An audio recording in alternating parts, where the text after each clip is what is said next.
So guys आज हम discuss करेंगे एक्सक्रीशन एंड ऑस्मो रेगुलेशन के बारे, जो कि हमारा 11th का ह्यूमन फिजियोलॉजी का एक चैप्टर है, एक्सक्रीशन एंड ऑस्मो रेगुलेशन। ठीक है, और आज पूरा तो नहीं हो पाने का, लेकिन आज हम एक्सक्रीशन एंड ऑस्मो रेगुलेशन की एनाटॉमी पढ़ेंगे और कल इसकी फिजियोलॉजी कंप्लीट कर लेंगे। ठीक है, तो आज हम बस इसकी एनाटॉमी ही कंप्लीट करेंगे।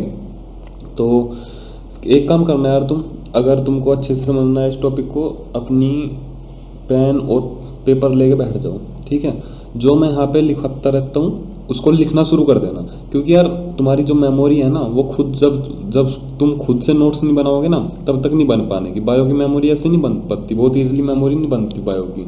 तो एक काम कर लो, अपना पेन और पेपर लेके बैठना और खुद से लिखना। जो मैं लिखवाऊंगा वो खुद से लिखने की ट्राई करना। उससे क्या होता है कि तुम्हारी मेमोरी बननी शुरू हो जाएगी। ठीक है, तो सबसे पहले अपना पेन और पेपर उठा लो और तब हम स्टार्ट करते हैं एक्सक्रीशन एंड ऑस्मो रेगुलेशन। ठीक है, तो आज हम एनाटॉमी पढ़ेंगे, कुछ जो बेसिक पॉइंट्स है इसके एक्सक्रीशन एंड ऑस्मो रेगुलेशन के, उसको क्लियर करेंगे। ठीक है, चलो लेट स्टार्ट। उठा लो भाई पेन पेपर उठा लो अपना। देखो, एक्सक्रीशन एंड ऑस्मो रेगुलेशन। ठीक है, देखो यार, मेरे साथ साथ लिखते रहना। क्या होता, मैं भी अपनी पीपीटी बना के ला सकता था, मैं डायरेक्ट पढ़ाता रहता, उसमें ना तुमको मजा आना था ना मेरे को मजा आना था। तो एक काम करो, अपना लिखते रहो, साथ के साथ लिखते रहो, समझते रहो। ठीक है, चलो देखो, सबसे पहले हम पढ़ते हैं कि एक्सक्रीशन हम किस चीज़ का करते हैं। अपनी बॉडी से हम किन किन चीज़ों का हम क्या करते हैं, एक्सक्रीशन करते हैं। तो देखो भाई, एक्सक्रीशन हम करते हैं किन किन चीज़ों का। ये शायद तुमको विजिबल ना हो अच्छी तरीके से, हाँ ये हो जाएगा। ठीक है, चलो सबसे पहले आता है नाइट्रोजिनस वेस्ट। इस पूरे चैप्टर में हम सिर्फ क्या पढ़ेंगे कि एक्सक्रीशन ऑफ नाइट्रोजिनस वेस्ट। लेकिन यार कुछ ड्रग्स भी निकलते हैं उनके साथ में, कुछ वाइटामिन्स भी होते हैं, जो वाटर सोल्यूबल वाइटामिन्स होते हैं वे भी निकलते हैं। ठीक है, और पिगमेंट्स, कुछ गैसेस। तो इन सब का क्या होता है, एक्सक्रीशन होता है नहीं होता है। तो हमारी बॉडी से ये पदार्थ बाहर निकलते हैं, nitrogenous waste, drugs, vitamins, pigment और कुछ और भी होते हैं, गैसेस वगैरह भी होती है, CO2, ऐसी गैसेस भी होती है। लेकिन हमारा फोकस सिर्फ किस पे रहेगा, नाइट्रोजिनस वेस्ट पे। ठीक है, चलो अब ये नाइट्रोजिनस वेस्ट बनता कैसे है, ये देखो नाइट्रोजिनस वेस्ट बनता कैसा है, तो देखते हैं। एक second, formation of nitrogenous waste. देखो, दो तरीके से नाइट्रोजिनस वेस्ट बन सकता है, दो मेथड होते हैं। एक होता है एक्सटर्नल सोर्स और दूसरा होता है इंटरनल सोर्स। अभी एक्सटर्नल सोर्स क्या है भाई, तुमने खाना खाया, उसके अंदर प्रोटीन है, प्रोटीन के अंदर तुमको पता है नाइट्रोजन होता है नहीं होता है, होता है। तो कहाँ से बनेगा, एक्सटर्नल सोर्स से। Protein which is present in our food. ये बात समझ में आ गई भाई, ये प्रेजेंट का साइन होता है। ठीक है, तो याद रख लेना, ये किसका साइन होता है, प्रेजेंट का साइन। इंटरनल सोर्स क्या है भाई, तुमने न्यूक्लिक एसिड पढ़ा होगा थोड़ा बहुत। न्यूक्लिक एसिड जैसे डीएनए वगैरह होता है, डीएनए आरएनए होता है, उनके अंदर नाइट्रोजिनस वेस्ट होता है, प्यूरिन एंड पायरामिडीन। अगर प्यूरिन और पायरामिडीन टूटते हैं तो वो भी क्या बनाते हैं, नाइट्रोजिनस वेस्ट। ठीक है, तो इंटरनल सोर्स में क्या आ जाएगा, ब्रेक डाउन ऑफ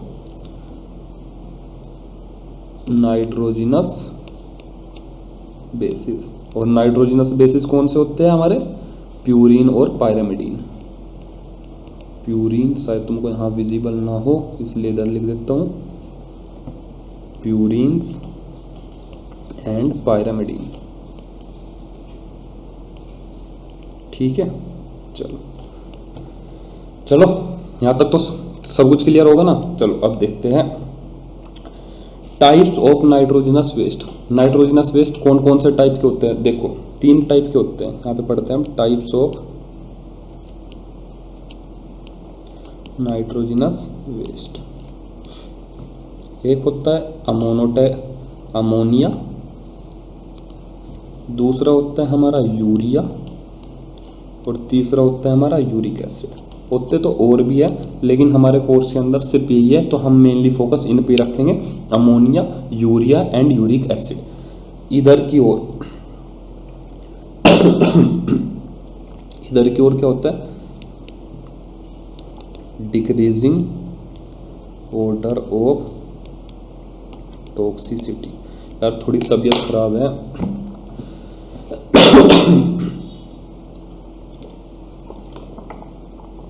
तबीयत पड़े ढीली हो, कंसेप्ट ढीला नहीं होगा, ठीक है।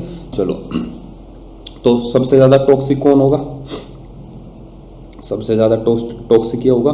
तो अगर तुमसे कोई पूछने लगे कि टॉक्सिसिटी ऑर्डर बताओ, मतलब सबसे ज़्यादा टॉक्सिक कौन है इनमें, तो देखो सबसे पहले आएगा अमोनिया। अमोनिया होता है सबसे ज़्यादा टॉक्सिक, फिर होता है हमारा यूरिया, और देन यूरिक एसिड। ये बात समझ में आ गई तुम्हारे। तो टॉक्सिसिटी का ऑर्डर भी पता लग गया तुमको, अमोनिया सबसे ज़्यादा, फिर यूरिया, और उसके बाद यूरिक एसिड। यहाँ तक कोई दिक्कत, कोई दिक्कत। अब आते हैं हम अमोनोटैलिक। अमोनोटैलिक, अभी अमोनोटैलिक और अमोनोटैलिक होता है ऑर्गेनिज्म। क्या होते हैं, ऑर्गेनिज्म। अब यार तुम खुद सोच के देखो, अमोनोटैलिक ऑर्गेनिज्म कौन हो गए। अमोनोटैलिक ऑर्गेनिज्म वे ऑर्गेनिज्म हो गए जिनका जो नाइट्रोजनस वेस्ट है वो क्या होगा, अमोनिया होगा। ये बात तो समझ में आ रही ना। तो इनका जो नाइट्रोजनस वेस्ट होता है, इनका जो नाइट्रोजनस वेस्ट होता है वो क्या होता है हमारा, अमोनिया। वो क्या होता है, अमोनिया। तो जिन ऑर्गेनिज्म का नाइट्रोजनस वेस्ट अमोनिया होगा, उन ऑर्गेनिज्म को हम क्या बोलते हैं, अमोनोटैलिक ऑर्गेनिज्म। यहाँ तक कोई दिक्कत। चलो दूसरा, अब तुम सोच के देखो यार, अमोनोटैलिक ऑर्गेनिज्म कौन हो गए। पहले, इससे पहले मैं तुमको एक लाइन बता देता हूँ कि जो 1 ग्राम अमोनिया होता है ना, 1 ग्राम अमोनिया, उसको डिजोल्व करने के लिए लगभग 300 ml टू 500 ml वाटर की ज़रूरत होती है।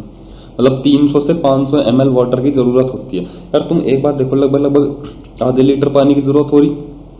तो यार अगर 1 ग्राम अमोनिया को डिजोल्व करना और उसके अंदर करीबन ½ लीटर वाटर की ज़रूरत पड़ रही है हमको, तो यार कौन से एनिमल्स उसको अफोर्ड कर पाएंगे, जो पानी के अंदर रह रहे होंगे। ये बात तुमको समझ में आ रही ना, जो पानी के अंदर रह रहे होंगे वही तो इतना पानी अफोर्ड कर पाएंगे।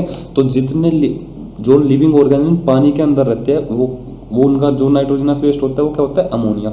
एग्जाम्पल लिख लो उसके, जैसा अपना अमीबा, हाइड्रा, यहाँ तक कोई दिक्कत, प्लेनेरिया, अर्थवॉर्म, टैडपोल, और एक इंपॉर्टेंट एग्जांपल आता है इसका, बोनी फिशेस। क्या आता है, बोनी फिशेस। इतने एग्जाम्पल तुम ध्यान रखना, तुम्हारा काम बन जाएगा। और दूसरा, ये बात मैंने तुमको पहले ही बता दी कि एक सेकंड गाइस, हाँ ठीक है,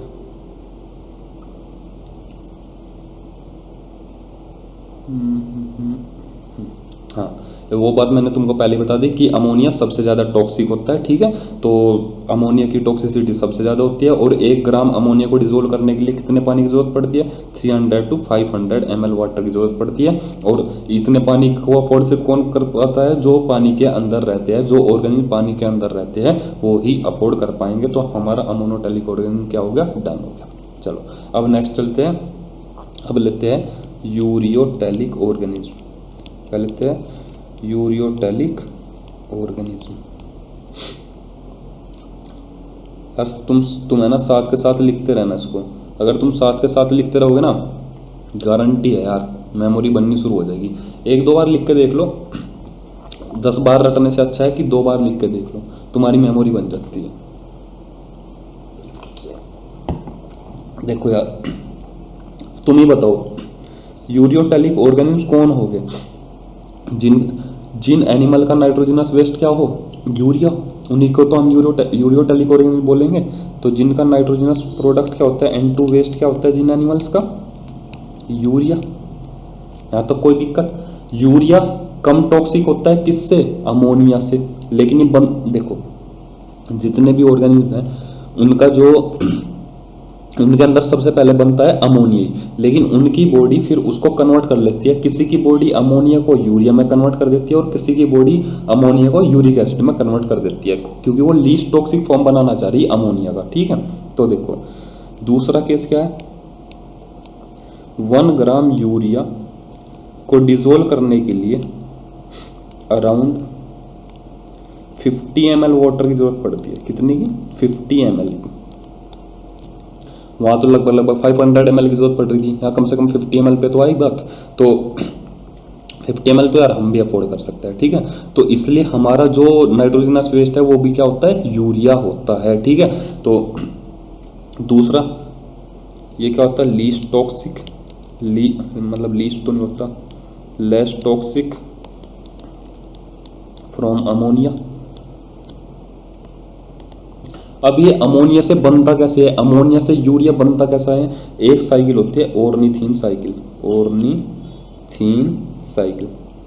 इसके मैं सारे स्टेप तो नहीं बताने का, लेकिन ऑर्निथीन साइकिल का एक तो तुम नाम याद रखना, दूसरी कहाँ पे चलती है ऑर्निथीन साइकिल, वो चलती है लीवर के अंदर। किसके अंदर चलती है, लीवर के अंदर। ठीक है, ऑर्निथीन साइकिल में क्या होता है, अमोनिया होता है और CO2 होता है, इससे क्या बन जाता है, यूरिया। इससे क्या बन जाता है बेटा, यूरिया। तो ऑर्निथीन साइकिल में अमोनिया और CO2 मिलके क्या बना लेता है, यूरिया। और ये यूरिया फिर क्या कर दिया जाता है, वाटर के साथ क्या हो जाता है, डिजोल्व,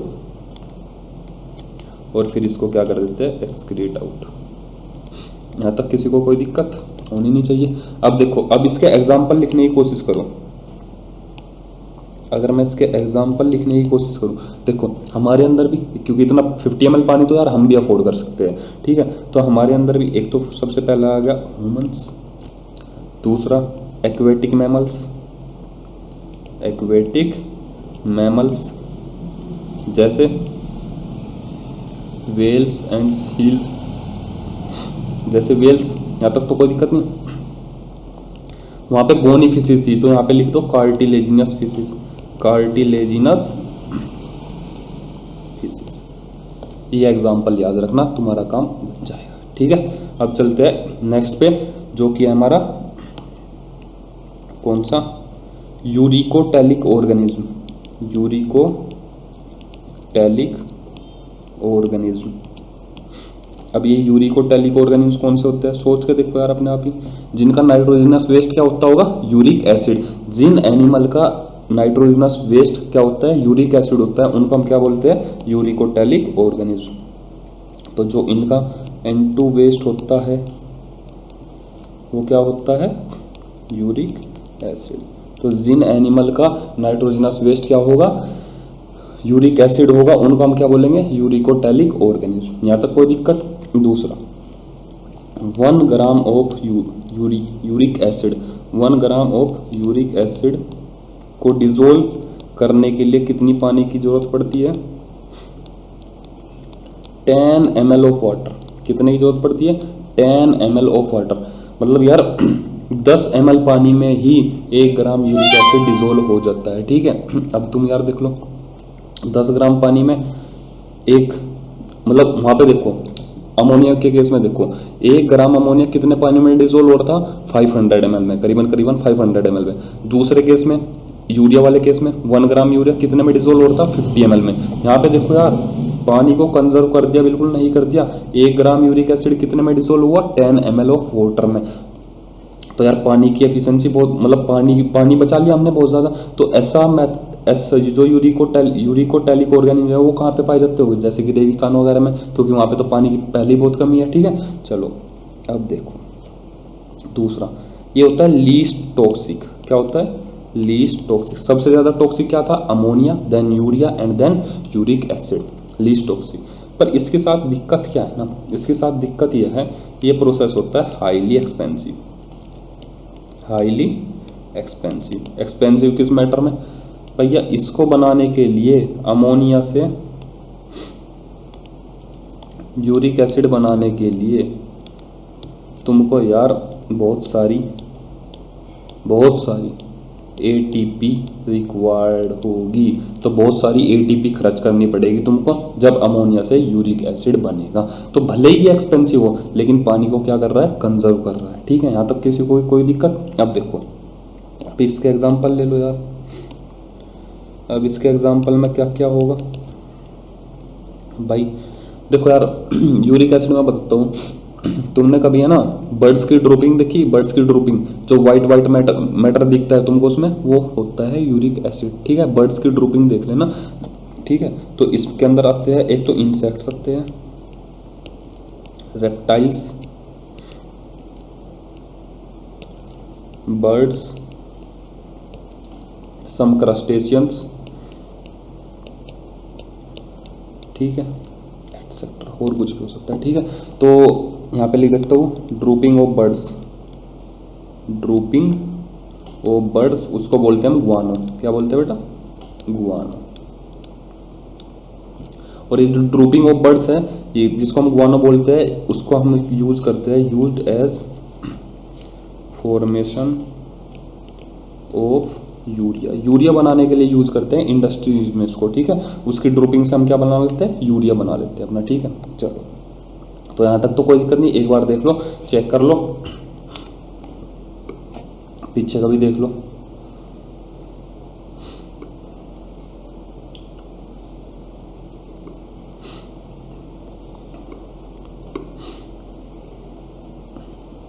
चलो,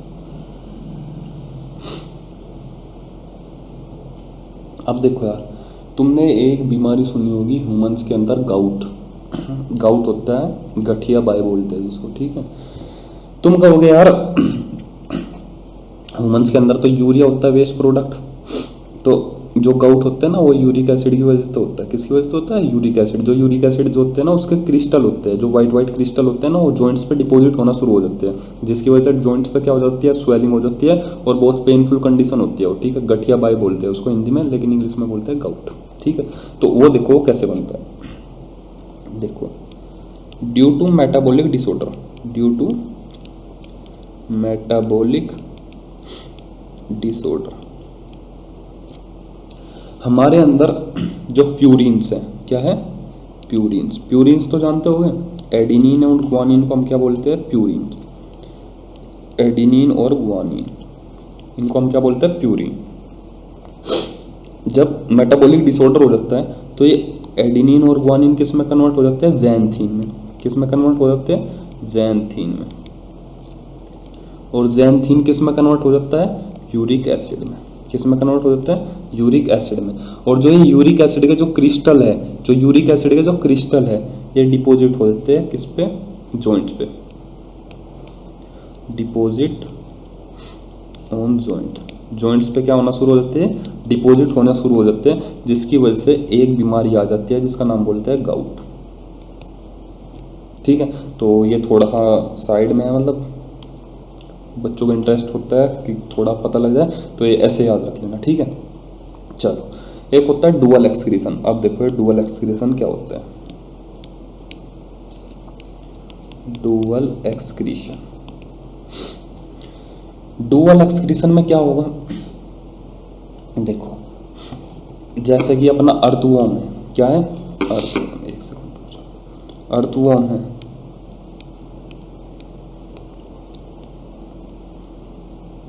जब अर्थवॉर्म के पास प्लेंटी ऑफ वाटर है, मतलब बरसात का मौसम चल रहा है, प्लेंटी ऑफ वाटर है, भर भर के पानी है। ठीक है, जब वहां पे क्या है? प्लेंटी ऑफ वाटर,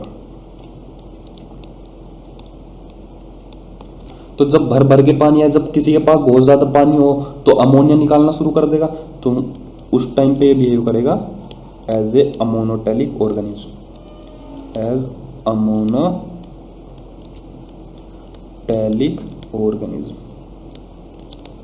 लेकिन जब भैया पानी की कमी आ जाए, मतलब पानी कम हो, ठीक है, तो इनडेफिशिएंसी ऑफ वाटर, जब पानी क्या हो जाए?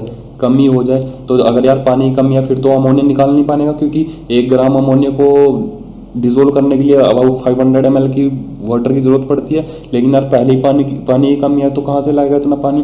तो फिर ये बिहेव करने लगता है as ureotelic organism, ureotelic organism. ये बात समझ में आ गई। तो दो तरह का एक्सक्रीशन करे अर्थवर्म ने, एक अमोनोटैलिक और एक यूरियोटैलिक। अमोनोटैलिक कब करेगा? जब उसके पास भर भर के पानी हो, और यूरियोटैलिक कब करेगा? जब पानी की क्या हो जाए? कमी हो जाए। दूसरा भी लिख लो, सेकंड केस, मतलब एग्जांपल लिख लो वो, या जब पानी ज़्यादा होगा तो वो मोनोटैलिक बन जाएगा, और जब पानी कम होगा तो वो क्या बन जाएगा? यूरियोटैलिक। दूसरा होता है क्रोकोडाइल, एग्जांपल याद रख लेना कि पूछ ली जाती है एग्जांपल, ठीक है। और तीसरा होता है अपनी लंग फिशिस। क्या होती है? Lung fishes. ये तीन एग्जांपल याद रखना, अर्थवर्म, क्रोकोडाइल और लंग फिशिस। जब पानी ज़्यादा होता है तो ये बिहेव करने लगते हैं अमोनोटैलिक, और जब पानी कम होता है बिहेव करने लगते हैं यूरियोटैलिक, ठीक है। चलो अब हम आते हैं ह्यूमन के एक्सक्रीशन पे, जो कि हमको पढ़ना है यार, क्योंकि ह्यूमन का एक्सक्रीशन तो पढ़ना है। तो ह्यूमन के एक्सक्रीशन के लिए हमको क्या पढ़ना पड़ेगा? किडनी। तो हम पढ़ते हैं भैया किडनी। तो सबसे पहले तो ह्यूमन के अंदर तुमको किडनी की लोकेशन पता होनी चाहिए। Location of kidney. किडनी की लोकेशन कहाँ पे होती है? T12 से लेके L3। टी का मतलब क्या है? थोरेसिक,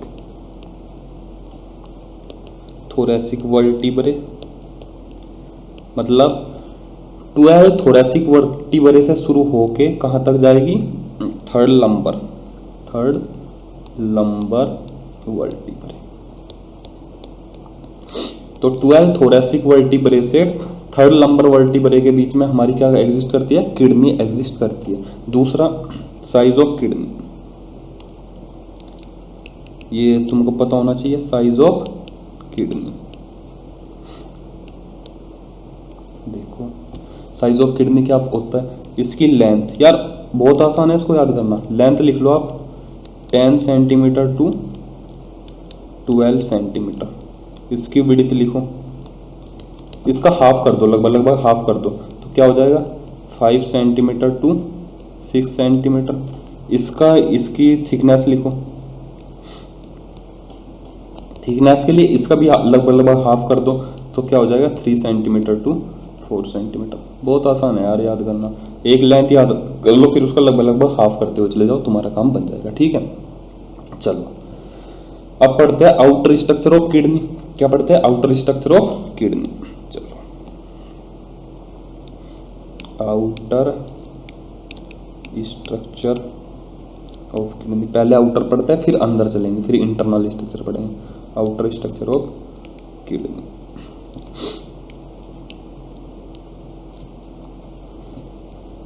देखो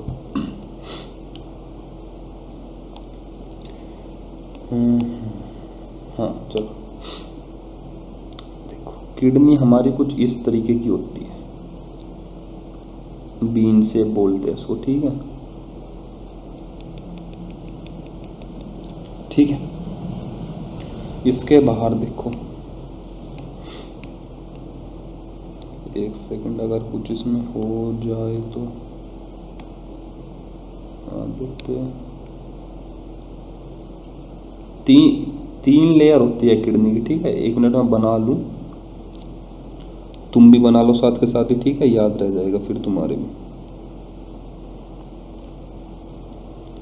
यार कैसा भी बने डायग्राम, गंदा संदा कुछ भी बने, लेकिन बना लो, ठीक है। उससे क्या होता है, तुम्हारी मेमोरी बन जाती है, ठीक है। ऐसा कुछ नहीं है कि यार उसको ज़्यादा तुम डिज़ाइन करो, कुछ भी करो, ऐसा कुछ नहीं करना।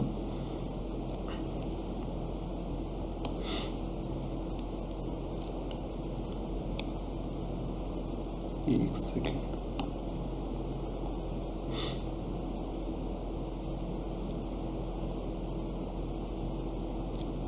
तो ये 3 लेयर बना दी, देखो मैंने। देखो ये जो सबसे अंदर वाली लेयर है, ये रेड वाली, जिसको मैं रेड से डिनोट कर रहा,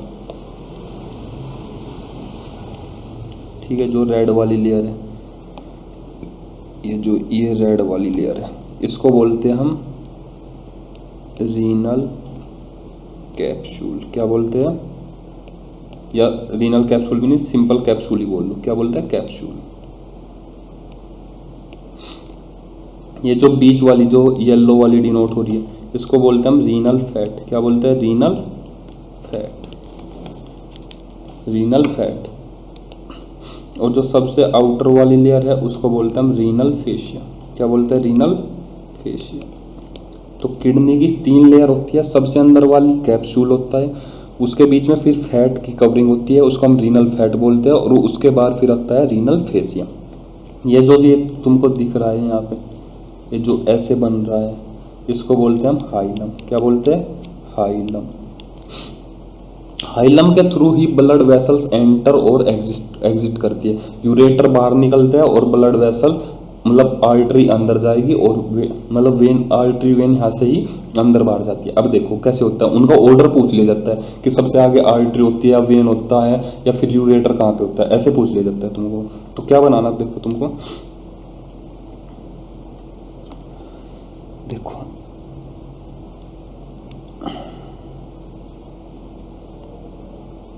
ये होगी हमारी ब्लू कलर से मैंने डिनोट करी रीनल वेन।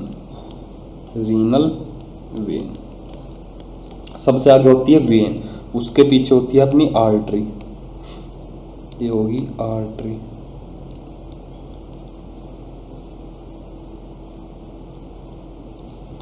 Renal artery. और रीनल आर्टरी के पीछे होता है यूरेटर, या यूरेटर का मतलब जो, अभी बताता हूँ, रुको 1 मिनट। ऐसे होता है, ऐसे निकलेगा, देखो ये जब पाइपलाइन स्ट्रक्चर बन जाता है इसको बोलते हैं यूरेटर। लेकिन जब ये फनल टाइप स्ट्रक्चर होता है इसको बोलता है, जैसे यहाँ पे देखो ये फनल टाइप स्ट्रक्चर है, यहाँ पे देखो बहुत चौड़ा है ना, तो फनल टाइप स्ट्रक्चर है, तो इसको बोलते हैं हम पेल्विस। क्या बोलते हैं? पेल्विस। तो एक वर्ड याद रख लेना तुम, VAP। क्या याद रख लेना? VAP। सबसे बाहर क्या होती है? वेन, फिर होती है आर्टरी, और फिर क्या होता है? Renal pelvis. आई होप तुम्हारे समझ में आई होगी ये सब स्ट्रक्चर वगैरह, ठीक है। सबसे आगे होती है वेन, फिर आर्टरी, फिर देन पेल्विस, ठीक है। चलो 3 कवरिंग होती है, अंदर वाली को कैप्सूल बोलते हैं, फिर रीनल फैट, और सबसे बाहर वाली होती है renal फेशियम।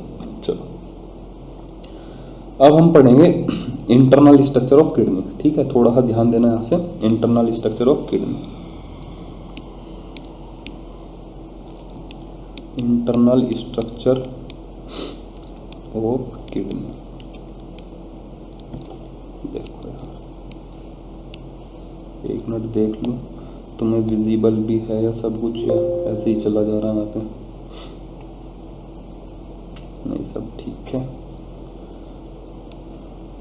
Internal structure of kidney, जब तक तुम ये एक्सटर्नल देखो फिर इंटरनल पे देखते हैं।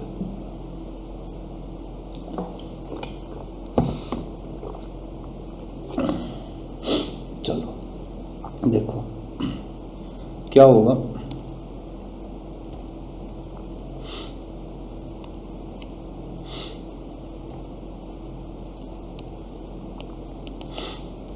एक सेकंड देखो,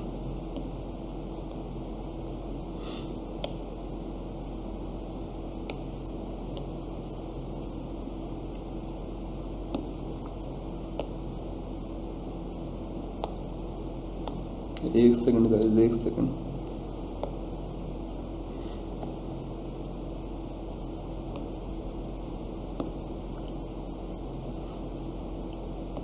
चलो यहाँ पे देखो, जैसे ये क्या है हमारी किडनी की स्ट्रक्चर। 1 सेकंड यार, पेन क्यों नहीं आ पा रहा है यहाँ पे?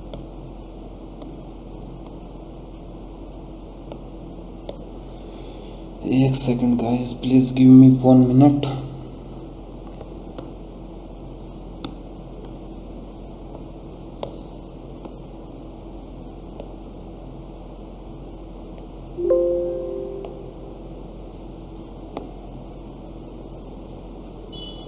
सब सही है। चलो अब आ गया, ठीक है ठीक है ठीक है। देखो अब क्या पढ़ेंगे? Internal structure of kidney. क्या पढ़ेंगे बेटा? Internal structure of kidney. चलो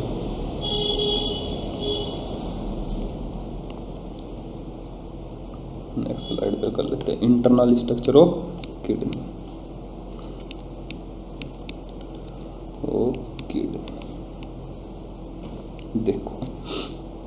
क्या है, ये सबसे बाहर मतलब लेयर है, एक ही लेयर से डिनोट कर रहा हूँ मैं, ठीक है। चलो कोई बात नहीं, ये अपना हाइलम हो गया। इसको थोड़ा और अच्छा सा बना लेते हैं, जैसा ही बने यार बनाओ, तुम मेरे साथ साथ बनाते रहना, ठीक है।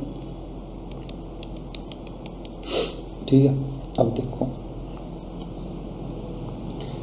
किडनी के अंदर है ना, अगर तुम किडनी के अंदर जाओगे तो कुछ ऐसे पिरामिड लाइक स्ट्रक्चर मिलेगी तुमको, ये पिरामिड लाइक स्ट्रक्चर मिलेगी, ऐसे ऐसे ऐसे पिरामिड लाइक स्ट्रक्चर होगी। अभी यार तुमको लग रहा होगा कि यार ये क्या बनाना क्या बनाना, यार तुम बना के देखो एक बार, तुमको कॉन्फिडेंस बिल्ड होना शुरू हो जाएगा अपने आप, ठीक है। अपने आप कॉन्फिडेंस तुम्हारा क्या हो जाएगा, बिल्ड होना शुरू हो जाएगा। बनाते रहो मेरे साथ, देखो। अब देखो डिनोट करते हैं किडनी का जो इंटरनल स्ट्रक्चर है ना, वो डिवाइड होता है कोर्टेक्स एंड मेडुला में। किस में होता है, कोर्टेक्स एंड मेडुला में। देखो ये जो बाहर वाला स्ट्रक्चर है इसको बोलते हैं हम कोर्टेक्स, ये जो मैं येलो येलो कर रहा हूँ इसको क्या बोलते हैं, कोर्टेक्स। बनाते रहो बेटा, तुमको अच्छा लगेगा थोड़ी। अभी तो लग रहा होगा यार क्या मुसीबत है, एक बार बना लोगे तो तुमको अच्छा लगेगा, ठीक है। इसको बोलते क्या है, कोर्टेक्स। और ये जो कोर्टेक्स है इन पिरामिड के अंदर तक घुसा रहता है ऐसे, ठीक है। ये जो हमारा कोर्टेक्स है पिरामिड के अंदर तक घुसा रहेगा ऐसे, ऐसे, ठीक है। चलो तो ये जो है इसको बोलते हम कोर्टेक्स, जो ये वाला इसको बोलते हम क्या, कोर्टेक्स। और ये जिसके अंदर पिरामिड रखे हैं इसको बोलते हम मेडुलरी पिरामिड, मेडुलरी पिरामिड, ठीक है। यहाँ तक कोई दिक्कत, बाहर वाला कोर्टेक्स अंदर वाला पिरामिड, और नहीं बाहर वाला कोर्टेक्स अंदर वाला मेडुला, और मेडुला के अंदर क्या होता है, मेडुलरी पिरामिड। अब ये देखो ये कोर्टेक्स यहाँ तक घुसा हुआ है, अंदर मेडुला तक घुसा हुआ है, तो इसका नाम होता है कोलम ऑफ बर्टीनी। क्या होता है, कोलम ऑफ बर्टीनी। ये जो हमारा जो कोर्टेक्स का जो पार्ट है वो मेडुला के अंदर तक घुसा रहता है, तो जो ये अंदर तक जा रहा है, डीप स्ट्रक्चर तक जा रहा है, इसका नाम क्या होता है, कोलम ऑफ बर्टीनी। यहाँ तक तो कोई दिक्कत नहीं। अब देखो एक वर्ड क्या, एक वर्ड सुना हो अगर तुमने, एक वर्ड होता है नेफ्रॉन। नेफ्रॉन ही क्या होता है, structural and functional unit of kidney. अभी हम इसको पढ़ेंगे, लेकिन तुम एक बार इसको यहाँ थोड़ा ध्यान दो, functional unit of kidney. Kidney के अंदर क्या पाए जाते हैं, नेफ्रॉन। अब देखो कैसे होता है नेफ्रॉन, तुम एक बार देख लो, मैं पूरी स्ट्रक्चर पढ़ाऊंगा तुमको नेफ्रॉन की, लेकिन एक बार थोड़ा ध्यान दो यहाँ पे। देखो ऐसे होता है नेफ्रॉन, ऐसे फोल्डेड पोर्शन, ये थोड़ा पोर्शन मेडुला में जाएगा, फिर कोर्टेक्स में आएगा, एंड देन यहाँ पे ओपन हो जाएगा। हमारा जो नेफ्रॉन है वो यहाँ पे ओपन हो जाएगा। जहाँ पे नेफ्रॉन ओपन होता है उस पार्ट को बोलते हैं हम पैपिले। क्या बोलते हैं, पैपिले। जहाँ पे नेफ्रॉन ओपन करता है अपने आप को उस पार्ट को हम क्या बोलते हैं, पैपिले। पैपिले के जस्ट नीचे यहाँ होता है माइनर कैलेक्स। क्या होता है, माइनर कैलेक्स। अब देखो, अब ये जो रीनल पिरामिड है ना, ये आपस में ऐसे इंटरकनेक्टेड रहते हैं, इसके साथ में इसके साथ में, और ये फिर एक बड़ी फनल लाइक स्ट्रक्चर बनाते हैं ऐसे, ठीक है। देखो अब माइनर कैलेक्स के बाद यहाँ पे आता है मेजर कैलेक्स। क्या आता है, मेजर कैलेक्स। मेजर कैलेक्स के बाद फिर क्या आता है, पेल्विस। ये जो ब्रॉड पोर्शन दिख रहा है ना तुमको, ये जो पूरा ब्रॉड वाला पोर्शन दिख रहा है, देखो मैं दिखा रहा अभी, ये जो ब्रॉड वाला पोर्शन है, ये जो हमारा ब्रॉड वाला पोर्शन है, इसको हम क्या बोलते हैं, पेल्विस। ये आ गया हमारा पेल्विस, और ये हमारा हो गया यूरेटर। तो तुमसे क्या पूछा जाएगा, तुमसे पूछा जाएगा कि पाथ ऑफ यूरिन बताओ। तो देखो यूरिन जहाँ से फिल्टर होता है, फिल्टर होके आगे पास आउट होता है, वहां से शुरू होता है, नेफ्रॉन से स्टार्ट होता है, ठीक है। यूरिन नेफ्रॉन से ही स्टार्ट होता है बनना, ठीक है। तो सबसे पहला होता है नेफ्रॉन, नेफ्रॉन से देखो, नेफ्रॉन कहाँ पे ओपन होता है? पैपिले में। तो नेफ्रॉन कहाँ पे जाएगा? नेफ्रॉन से कहाँ पे जाएगा यूरिन? पैपिले में। पैपिले से किसके अंदर जाएगा? Minor calyx. माइनर कैलेक्स से किसके अंदर जाएगा? Major calyx. मेजर कैलेक्स से किसके अंदर आता है? Renal pelvis. Renal pelvis. और रीनल पेल्विस से किसके अंदर पास आउट हो जाता है? यूरेटर। और ये बात तो तुमको पता होगी, यूरेटर कहाँ पे जाके ओपन करता है? यूरेनरी ब्लेडर में। Urinary bladder. और यूरेनरी ब्लेडर से फिर किसके थ्रू पास आउट हो जाता है यूरिन? यूरेथ्रा। तो ये हमारा हो गया पासेज ऑफ यूरिन। यूरिन कहाँ से बनना स्टार्ट होगा? नेफ्रॉन में बनना स्टार्ट होगा, फिर पैपिले में जाएगा, फिर पैपिले से minor calyx, major calyx, renal pelvis, ureter, urinary bladder and urethra के थ्रू बाहर पास आउट करते जाएगा। ठीक है, यूरेथ्रल मीटस के थ्रू पास आउट होता है बाहर। ठीक है, चलो अब ये भी समझ में आ गया होगा इंटरनल स्ट्रक्चर ऑफ किडनी। अब देखो, अब हम पढ़ेंगे स्ट्रक्चर ऑफ नेफ्रॉन। ये जो हमने वो जो छोटा सा बना के दिखाया उसको बनाता हूँ स्ट्रक्चर ऑफ नेफ्रॉन। बहुत इंपॉर्टेंट है, ये जरूर समझना। Structure of nephron. देखो, नेफ्रॉन का जो लेंथ होती है वो अराउंड ऑफ 3 सेंटीमीटर होती है। कितनी होती है? 3 सेंटीमीटर। और दूसरी बात ध्यान रखना, 1 million nephron is present in each kidney. हर एक किडनी में, दोनों की मिला के नहीं, 2 किडनी होती है हमारे अंदर। ठीक है, हर एक किडनी में 1 मिलियन नेफ्रॉन पाए जाते हैं इन ईच किडनी। ठीक है, अब यार तुम ये सोचोगे कि यार किडनी की लेंथ तो कितनी थी? 10 to 12 सेंटीमीटर थी, और एक नेफ्रॉन की लेंथ कितनी है? 3 सेंटीमीटर है। तो यार 1 मिलियन कैसे आ जाएगा? भैया वे कोइल होते हैं, देखना भी कितना कोइल पोर्शन होता है नेफ्रॉन के। तो कोइलिंग करके पूरी की पूरी किसके अंदर रहती है? किडनी के अंदर रहते हैं 1 मिलियन। ठीक है, ये बात ध्यान रखना, कितना होता है? 1 मिलियन। अब देखो स्ट्रक्चर कैसी होती है? ऐसी होती है,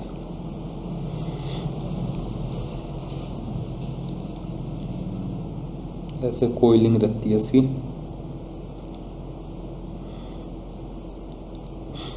एक सेकंड,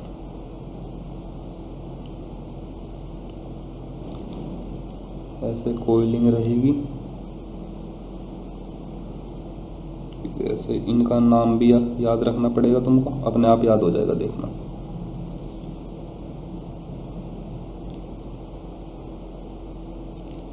यहाँ से फिर कोइलिंग होती है ऐसे, और ये ओपन हो जाता है कलेक्टिंग डक्ट में। चलो देखो, ये जो सबसे ऊपर वाला होता है, ये वाला पोर्शन होता है, इसका नाम होता है बोमेन कैप्सूल। क्या नाम होता है? Bowman capsule. ये वाला कोइलिंग पोर्शन है, इसका नाम होता है पीसीटी, जिसकी फुल फॉर्म होती है प्रोक्सिमल कॉन्वोलेटेड ट्यूब्यूल। प्रोक्सिमल मतलब प्रोक्सिमल उस चीज को बोलते हैं जो पास में होता है। तो बोमेन कैप्सूल के पास में कौन होगा? Proximal convoluted tubule. इसका नाम होता है, ये जो तुमको ये पूरी की पूरी दिख रही है, इसका नाम होता है loop of Henley. Loop of Henley. ये जो नीचे की तरफ जा रही है, तो इस नीचे की तरफ जाने वाली का नाम होगा descending loop of Henley. Descending loop of Henley. और जो ऊपर की तरफ जा रही है उसका नाम होगा ascending loop of Henley. Ascending loop of Henley. अब देखो, ये होता है डीसीटी। इसका नाम क्या होता है? DCT, distal convoluted tubule. Distal convoluted tubule. पास वाले को प्रोक्सिमल, दूर वाले को डिस्टल। तो जो दूर का कॉन्वोलेटेड ट्यूब्यूल है उसको हम क्या बोलते हैं? डिस्टल, और जो पास में है उसको हम क्या बोलते हैं, प्रोक्सिमल। तो जो बोमेन कैप्सूल के पास में है उसको हम क्या बोलते हैं, प्रोक्सिमल कॉन्वोल्यूटेड ट्यूब्यूल। जो बोमेन कैप्सूल से दूर है उसको हम क्या बोलते हैं, डिस्टल कॉन्वोल्यूटेड ट्यूब्यूल। और डिस्टल कॉन्वोल्यूटेड ट्यूब्यूल आखिर में किस में ओपन आउट हो जाता है, कलेक्टिंग डक्ट में। इसका नाम होता है कलेक्टिंग डक्ट। यहाँ पे भी देखो, यहाँ पे दूसरा नेफ्रॉन ओपन आउट होगा, यहाँ पे दूसरा नेफ्रॉन की डीसीटी तो ओपन होगी। तो एक कलेक्टिंग डक्ट के अंदर बहुत सारे नेफ्रॉन की डीसीटी क्या होती है, ओपन होती है। ठीक है, तो ये स्ट्रक्चर है किसकी, नेफ्रॉन की, याद कर लेना। चलो अब हम पढ़ेंगे टाइप्स ऑफ नेफ्रॉन।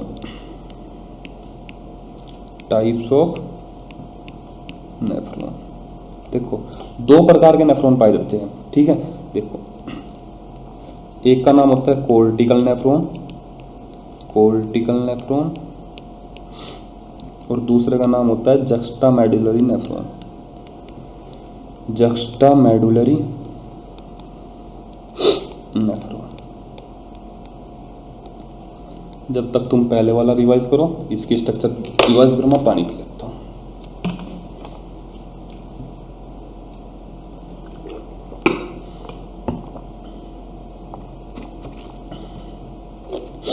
देख लो एक बार यार, थोड़ी तबीयत डाउन चल रही, लेकिन आई होप कंसेप्ट डाउन नहीं होगा, कंसेप्ट तुम्हें अच्छे से समझ में आ रहा होगा। ठीक है, लेकिन यार लिखते रहो, पेन पेपर लेके बैठा करो जब भी बैठते हो बायोलॉजी पढ़ने। बायोलॉजी क्या है यार, कोई भी सब्जेक्ट पढ़ने बैठो सबसे पहले पेन पेपर ले लो।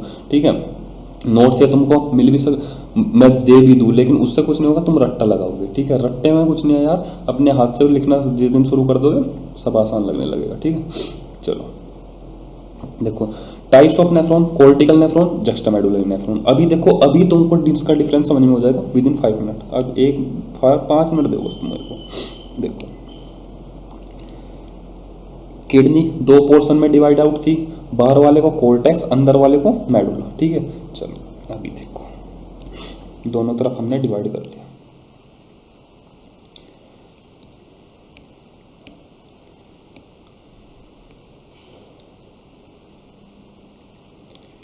ठीक है,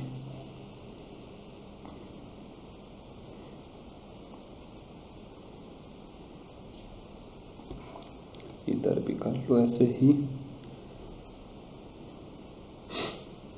थोड़ा यार अपने हाथ से बनाओगे ना, तुम्हारी मेमोरी बन जाएगी ऑटोमेटिक। ठीक है, चलो देखो इस वाले को, ऊपर वाला पोर्शन, बाहर वाला पोर्शन क्या था, कोर्टेक्स, और ये जो येलो वाला है ये क्या है, मेडुला। इधर भी ऐसे ही, बाहर वाला कोर्टेक्स, अंदर वाला क्या है, मेडुला। कोई दिक्कत, कोई दिक्कत। कोर्टिकल नेफ्रॉन, कोर्टिकल नेफ्रॉन का मतलब जिसका ज्यादातर पार्ट, मोस्टली पार्ट किसके अंदर पाया जाता हो, कोर्टिकल नेफ्रॉन के अंदर, मतलब कोर्टेक्स के अंदर। अभी देखो जैसे हमारा ये नेफ्रॉन है, ये हम उसकी पीसीटी है, और इसकी जरा सी लूप ऑफ हेनले किसके अंदर होगी, मेडुला के अंदर होगी, और ये फिर डीसीटी आएगा, और ये डीसीटी किस में ओपन हो जाएगा, कलेक्टिंग डक्ट में, और कलेक्टिंग डक्ट किसके अंदर जा रही होगी, मेडुला के अंदर।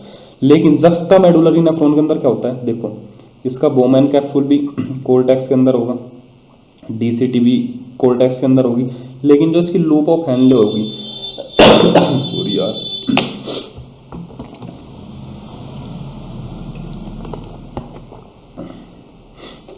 जो इसकी लूप ऑफ हेनले होगी, एक तो बहुत लंबी होती है देखो, और वो किसके अंदर डीपली सिटेड होती है, मेडुला के अंदर।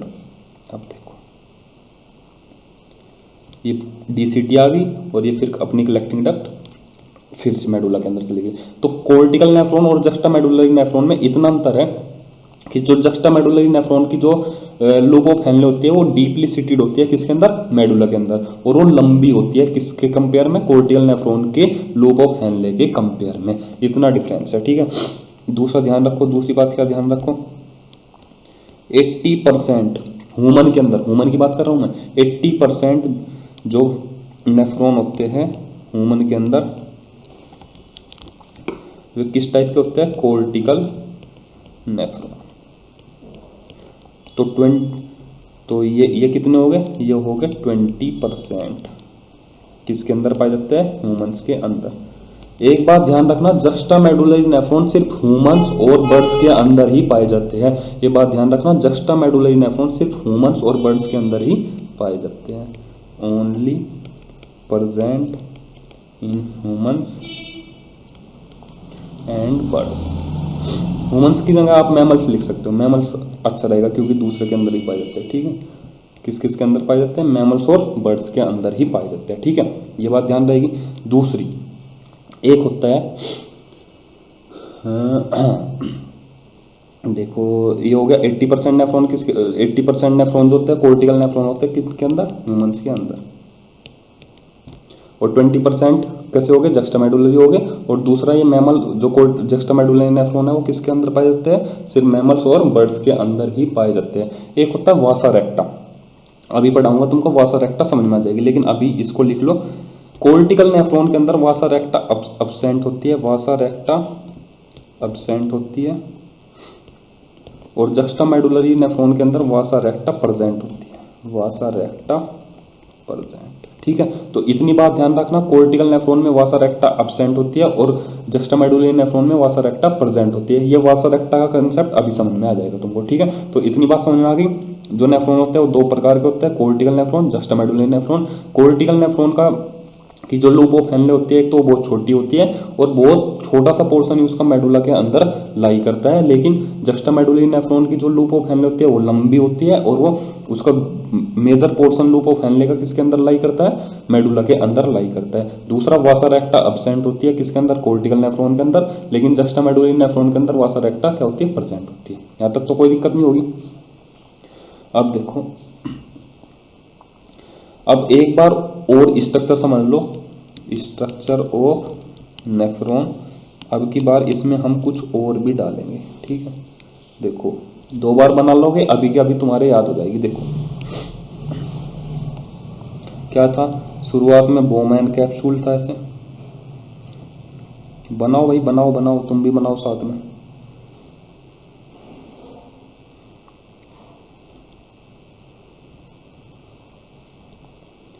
ये लूप ऑफ हेनले, ये डीसीटी, और डीसीटी किसके अंदर ओपन होएगी?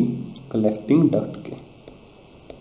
ठीक है, बनाते रहो, साथ के साथ बनाओगे तो अच्छी मेमोरी बनेगी। ठीक है, अब देखो इसको पूरा कर लो,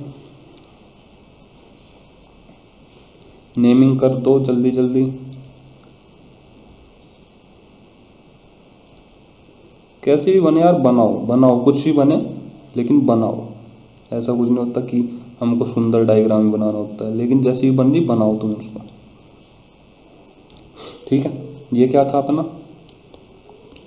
बोमैन कैप्सूल, बोमैन कैप्सूल। ये क्या है अपनी? पीसीटी। ये क्या है अपनी? Loop of Henley. ये क्या है अपनी? डीसीटी। और ये क्या है अपनी? Collecting duct. अब देखो एक होता है, अब यहाँ पे देखना, देखो इधर से हमारी क्या होगी, जो आर्टरी है वो किसके अंदर एंटर करेगी? इसके अंदर एंटर करेगी, बोमैन कैप्सूल के अंदर। और यहाँ पे थोड़ी सी बात समझना तुम, देखो इस साइड, जिस साइड से एंट्री करती है आर्टरी किसके अंदर? आर्टरी किसके अंदर एंटर करती है? बोमैन कैप्सूल को, उसको बोलते हैं आफरेंट आर्टरियोल, आफरेंट आर्टेरियोल। और जहां से बाहर निकलते हैं उसको बोलते हैं इफरेंट आर्टरियोल, इफरेंट आर्टेरियोल। और ये जो आर्टरी है ये बोमैन कैप्सूल के अंदर जाते ही ऐसे टूट जाती है। किस में टूट जाती है? कैपिलरीज में। किस में टूट जाती है? कैपिलरीज में। और कितनी कैपिलरीज में टूटती है? अराउंड 50 कैपिलरीज में ब्रेक डाउन हो जाती है। किसके अंदर? किसके अंदर? बोमैन कैप्सूल के अंदर। अब देखो इधर की साइड का डायमीटर देखो, ये आफरेंट आर्टियोल का डायमीटर बड़ा है ना, ये इधर की साइड का देखो इफरेंट आर्टियोल का डायमीटर छोटा होगा, नहीं होगा? तो ये छोटा डायमीटर क्यों हुआ? ताकि इसके अंदर जो ब्लड प्रेशर है वो क्या हो जाए? इंक्रीज हो जाए। जब प्रेशर इंक्रीज होगा तभी तो फिल्टर आउट होएगा ना मटेरियल, वो हम कल पढ़ेंगे, फिजियोलॉजी में आएगा। जैसे ही इंक्रीज होगा प्रेशर, किसी चीज को प्रेशर से दबाओगे जभी तो बाहर निकलेगा ना, तो इसलिए आफरेंट आर्टियोल का डायमीटर बड़ा होता है, ईफरेंट आर्टियोल का डायमीटर क्या होता है, छोटा। इतनी बात समझ में आई। इसको जो बोलते हैं, जो है इसमें टूट गई कैपिलरीज में, ये जो कैपिलरीज है इनका नाम होता है ग्लोमेरुलस। क्या नाम होता है इनका, ग्लोमेरुलस। तो बोमैन कैप्सूल के अंदर क्या होता है, कैपिलरीज होती है, और उन कैपिलरीज को हम क्या बोलते हैं, ग्लोमेरुलस बोलते हैं। यहां तक समझ में आ गई। अफरेंट आर्टियोल जो आने वाली है, इफरेंट आर्टियोल जो जाने वाली है, यहां तक तो कोई दिक्कत नहीं। चलो अब पढ़ेंगे हम फिल्ट्रेशन मेम्ब्रेन। फिल्ट्रेशन मेम्ब्रेन देखो, फिल्टर कहाँ पे होगा, यहाँ पे देख लो, एक मिनट मैं दिखा देता हूँ तुमको। यहाँ से क्या होगा, फिल्टर होगा मटेरियल, तो यहाँ पे जिस मेम्ब्रेन के थ्रू फिल्टर आउट होएगा मटेरियल, उसको हम क्या बोलेंगे, फिल्ट्रेशन मेम्ब्रेन। अब उस फिल्ट्रेशन मेम्ब्रेन के हम क्या पढ़ेंगे, स्ट्रक्चर। चलो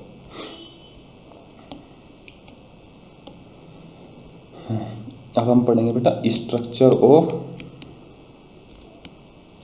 फिल्ट्रेशन मेम्ब्रेन। एक मिनट तुम जब तक इसको देख लो, पानी पी लेता हूँ थोड़ा।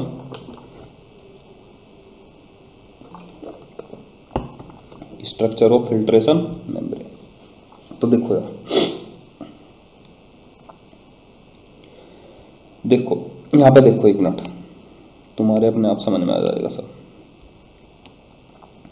ये देखो, एक तो ये वाली कैपिलरीज की मेम्ब्रेन होगी उसमें के अंदर, एक ये वाली बोमैन कैप्सूल की मेम्ब्रेन होगी, और इनके बीच में तुमको पता है दो लेयर के बीच में क्या पाई जाती है, बेसमेंट मेम्ब्रेन। तो वही पढ़ेंगे। देखो अब हम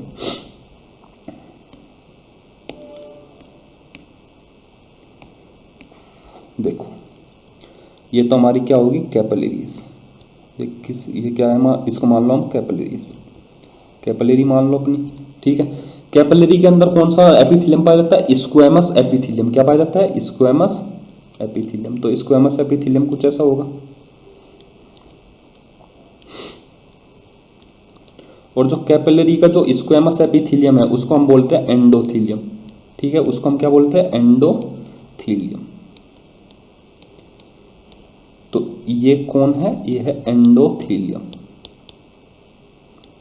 देखो जितने भी एंडोथेलियम होते हैं उनके बीच में कोई भी पोर नहीं होता, लेकिन स्पेशली जो ग्लोमेरुलस कैपिलरीज होती है उनके जो एंडोथेलियम होते हैं उनके बीच में स्पेस पाया जाता है। उसके बीच में क्या पाया जाता है, स्पेस पाया जाता है। देखो ये जो स्पेस दिख रहा तुमको यहाँ पे, ये वाला जो स्पेस दिख रहा, इसको बोलते हैं एंडोथेलियम फेनिस्ट्रेशन। क्या बोलते हैं बेटा, एंडोथेलियम फेनिस्ट्रेशन।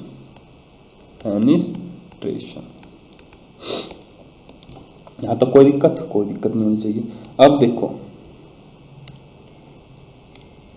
और ये सेल होती है किसकी, ये सेल है बोमैन कैप्सूल की। ये जो बोमैन कैप्सूल की सेल है, ये इसको ऐसे पकड़े होती है, ऐसे कैपिलरी को ऐसे पकड़े होती है, इस टाइप से पकड़े होती है वो, ठीक है। देखो ऐसे पकड़ रखा जैसे किसी ने अपने हाथ से या पैर से किसी चीज को पकड़ रखो, तो इनका नाम भी ऐसे ही रख दिया, पोडोसाइट सेल। क्या रख दिया, पोडोसाइट सेल, पोडोसाइट्स। इनका नाम क्या रख दिया, पोडोसाइट्स, ठीक है। इनके बीच में जो ये वाला स्पेस दिख रहा, ये वाला जो स्पेस है, जहां पे देखो मैं अभी तुमको दिखा रहा, ये वाला जो स्पेस है, इस स्पेस को हम बोलते हैं स्लिट पोर। क्या नाम है इसका, स्लिट पोर। हाँ, इन स्पेस को हम क्या बोलते हैं, स्लिट पोर। यहां तक कोई दिक्कत। और इन दोनों मेम्ब्रेन के बीच में एक और मेम्ब्रेन पाई जाती है, बहुत बारीक मेम्ब्रेन पाई जाती है। दूसरे कलर से ले लेते हैं वरना ये तो थोड़ा गुचड़ू हो जाएगा। ये वाली मेम्ब्रेन, इस मेम्ब्रेन का नाम होता है बेसमेंट मेम्ब्रेन। क्या नाम होता है, बेसमेंट मेम्ब्रेन। जो दो लेयर के बीच में पाई जाती है उसका नाम क्या होता है, बेसमेंट मेम्ब्रेन। तो देखो जो हमारी फिल्ट्रेशन मेम्ब्रेन है वो 3 लेयर से मिलकर बनी है। पहला एंडोथेलियम, उसके बाद में बेसमेंट मेम्ब्रेन, और तीसरा पोडोसाइट सेल। और पोडोसाइट सेल के बीच में जो पोर होते हैं उनको हम क्या बोलते हैं, स्लिट पोर। और जो एंडोथेलियम के बीच में जो पोर होते हैं उसको हम क्या बोलते हैं, एंडोथेलियम फेनिस्ट्रेशन। यहाँ तो कोई दिक्कत होनी नहीं चाहिए यार। अब थोड़ा हम नेफ्रॉन के अंदर घुसते हैं कि उसके अंदर टिश्यू की किस किस टाइप की अरेंजमेंट है। ये हमारा आखिरी टॉपिक होगा और हम कल इसकी फिर फिजियोलॉजी पढ़ेंगे आराम से। देखो सबसे पहले अपनी कॉपी में नेफ्रॉन की स्ट्रक्चर बनाओ आराम से। देखो अब तो आगे होगी ना तुमसे। ये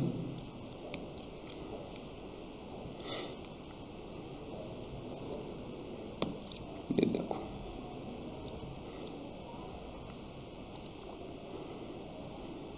ऐसे बनाओ बेटा, अपने आप बनाओ। देखो जितना अपने आप बनाओगे उतना ज़्यादा आएगा तुमको। कैसी भी बने यार, बनाओ चाहे कैसी भी बने। ऐसा कुछ नहीं है कि मेरे को वो अच्छी बनानी होती है कुछ होती है। 1 सेकंड रुक जाओ बेटा, 1 सेकंड।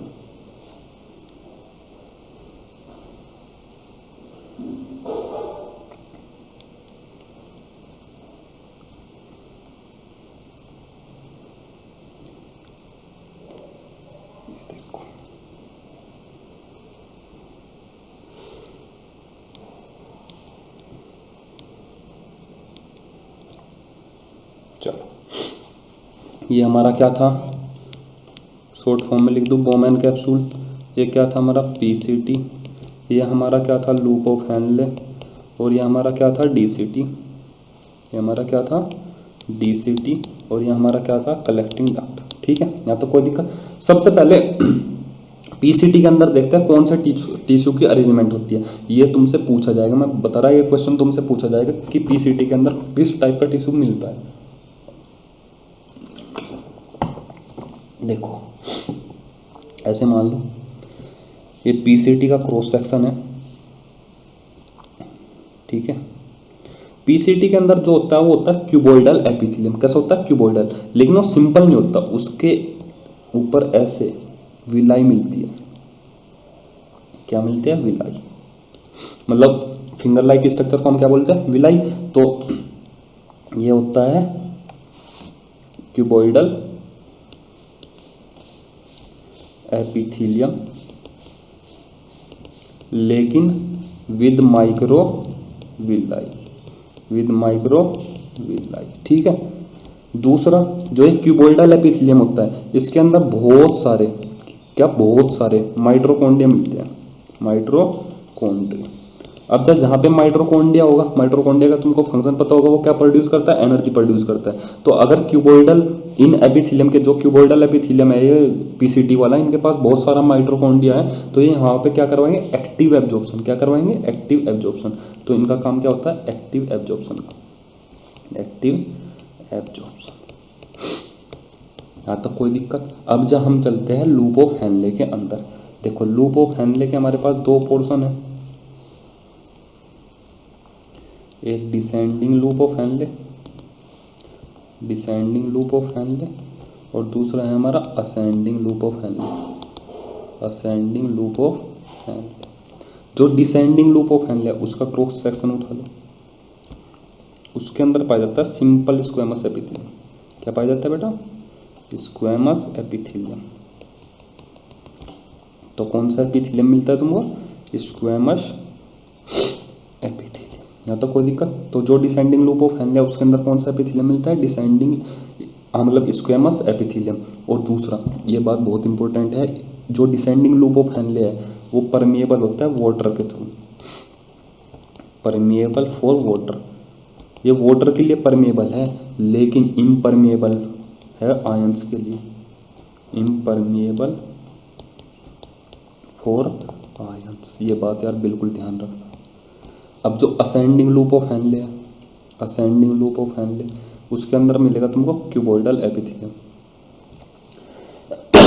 सॉरी यार, इसके अंदर होता है क्यूबॉइडल एपिथेलियम। क्या होता है, क्यूबॉइडल एपिथेलियम। ठीक है, इसकी भी बात लिखो। इसकी बात क्या लिखनी तुमको, ये होता है permeable for ions, permeable for ions, लेकिन इम्परमिएबल फॉर वाटर। उल्टा है, मतलब डिसेंडिंग वाले का उल्टा है। डिसेंडिंग वाला वाटर के लिए परमेबल है, तो असेंडिंग वाला वाटर के लिए इम्परमेबल है। ठीक है, अब चलते हैं हम डीसीटी पे। DCT डिस्टल कॉन्वोल्यूटेड ट्यूबुल, इसका क्रॉस सेक्शन ले लो।